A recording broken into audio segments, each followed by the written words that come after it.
Dear Charles and Camilla, it is indeed a great pleasure for the Queen and I to welcome you both to Norway.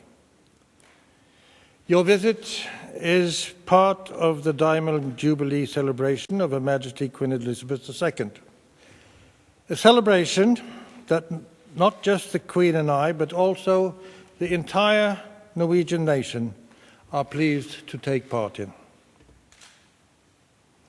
United by our history and the North Sea, Britain and Norway are more than friends. We are family. Descendants of Norwegian immigrants are spread all over the British Isles, particularly in the northern parts. Many Brits have also found a new home in Norway over the years, and the royal families are closely linked as well. My grandmother, Queen Maud, was the sister of your great-grandfather, King George V.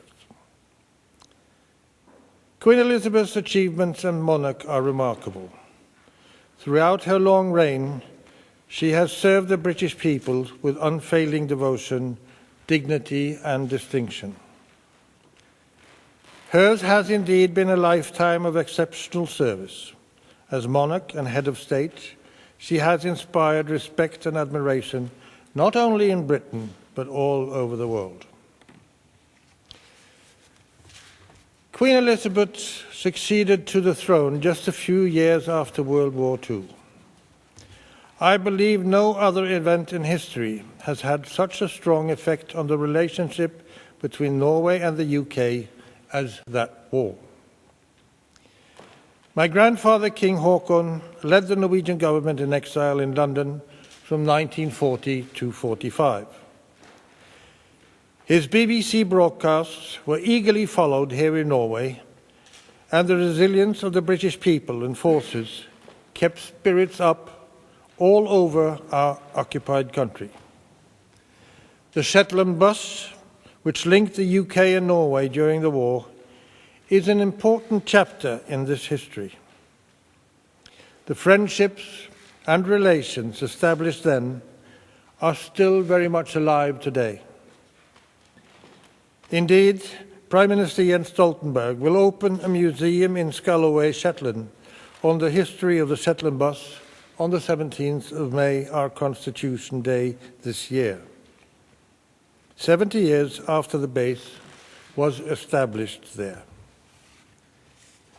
It is encouraging to see how the United Kingdom and Norway continue to develop our relations in so many fields. Our economic ties are close. Energy and shipping are but mere examples in this respect. Norwegian writers are enjoying great success in Britain. Jo Nesbø, Fred Pettersson, Jon Fosse are but a few prominent examples. Later this year, an exhibition of major works by Edvard Munch will be held at Tate Modern in London. This exhibition will coincide with the Olympic and Paralympic Games in London, and we will follow these games in your capital city with great interest. British culture has always been a part of our lives in Norway. Your writers, artists, musicians, filmmakers are widely appreciated here, as are, I should add, your football teams and players. England and Norway have enjoyed a mutually beneficial relationship when it comes to football.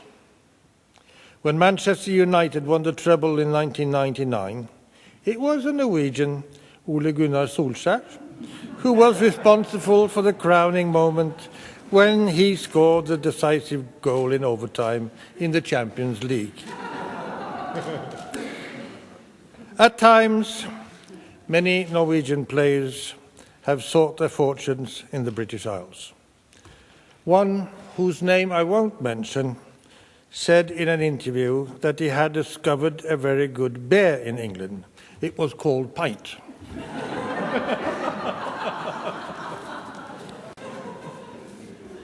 Your Royal Highnesses, the seas remain vital to both our countries. For many centuries, the North Sea has been a gateway between Norway and Britain. In the 1960s and 70s, offshore production of oil and gas became a major factor in our economies and will remain so for years to come. Today, we are finding new ways of harvesting resources from the sea.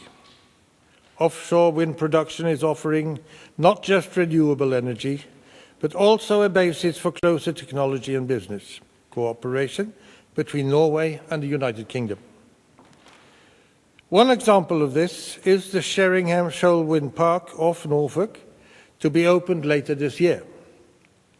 The Norwegian companies Statoil and Statkraft have joined forces to establish a wind farm comprising 88 turbines and supplying clean energy to more than 200,000 homes.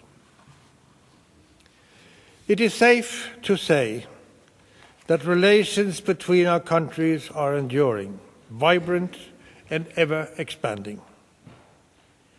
I do hope that you will enjoy your stay in Norway, that the program reflects your engagement for questions related to sustainability, your interest for social matters, and your devotion to questions related to the future of the younger generations.